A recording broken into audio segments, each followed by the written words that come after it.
Range IG જાજેડે સાહેબ ને એ બધાએ રાખેલી મિટિંગ વેપારીઓને બધાને બોલાવ્યા હતા. પોલીસ ખાતું આખું હતું ત્યાં. મારે તો કંઈ કહેવાનું હતું નહીં, પણ છતાંય પછી ભગીરથથી જાડેજા બોલ્યા ને કે ટ્રાફિક માટે અનિલભાઈ અમને ખૂબ મદદ કરે છે ને એ બધું એનાલિસ સર્વિસ કરે છે.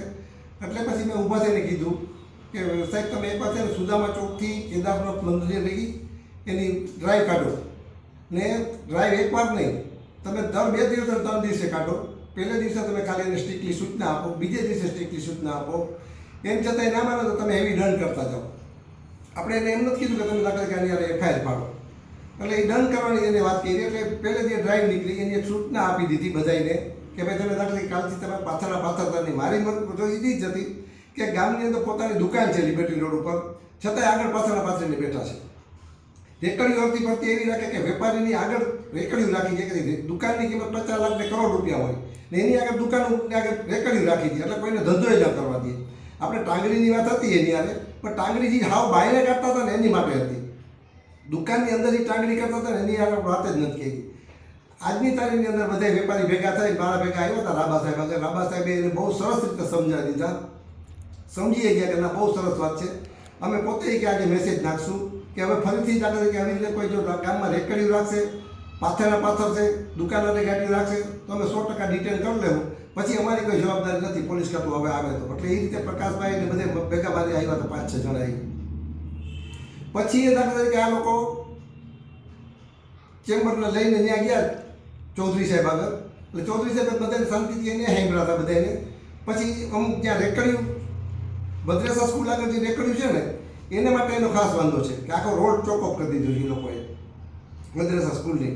એટલે ચૌધરી સાહેબ જરા ખીચકાણ વધારે કે તમે 400-500 રૂપિયા ત્યાં દઈ નગરપાલિકા મને આપણી જગ્યા આપણી નથી થઈ જતી ટૂંકમાં.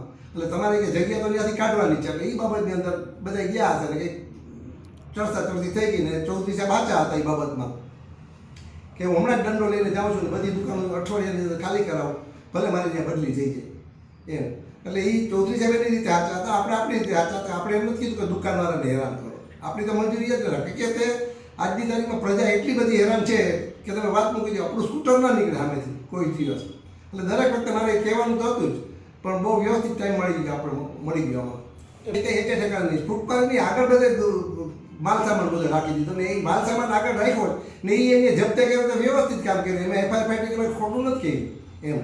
તે રાખવી જ નથી. ફૂટપાથ તો માણસને હાલવા તમે જો હાલી જ ન થતા માણસ સામેથી ગાડીઓને આ રીતે આવતા એક્સિડન્ટ થવાનો ભય રહે જ છે. આવું તો કેટલાય ઠેકાણ છે. કેદારજીથી સુદામા ચોક લગીની વાત નથી, પોરબંદરમાં બધે ઠેકાણે એવી જ હાલત છે. એટલે આ જે ડ્રાઈવ કરે છે પોલીસ ખાતું એ બહુ વ્યવસ્થિત કરે છે. મારે તો કહેવાનું એમ છે કે કોર્પોરેશનની જવાબદારી આ છે. તો કોર્પોરેશન દ્વારા કોઈ દિવસ આની અંદરથી નીકળ્યા નથી. આ તો રાબા સાહેબને ભગીરથથી જાડેજાને છે ને એટલે આ બધા કાઢીને એવી હિંમત કરે છે, બાકી કોઈ એવી હિંમત ના કરી. તો વેપારીને એ જ સૂચના આપું છું કે વેપારીને કહો કે તમે તમારી આગળ દુકાન તમારી છે ને તમે દુકાનની અંદર પાછી આગળ રેકડી રખાવો નહીં, તમારી જ રેકડી છે, તમે પાછી રેકડી પાછી ભાડી આપી દો છો. તો તમારે વેપારી પણ આની અંદર સહકાર દેવો જોઈએ કે ભાઈ અમે રેકડી નહીં રાખવા દઈએ, પાછળ કરશું નહીં. એ રીતે કાયદેસર વ્યવહાર સંદેશો દેવાની જરૂર છે બધાને ને તમારે કરવું જ જોઈએ. વેપારી તો હું એવી રીતે વિનંતી કરું છું એમ દરેક જગ્યાએ. અહીં કેદારથી સુદામા ચોક લગીની વાત નથી, દરેક જગ્યાએ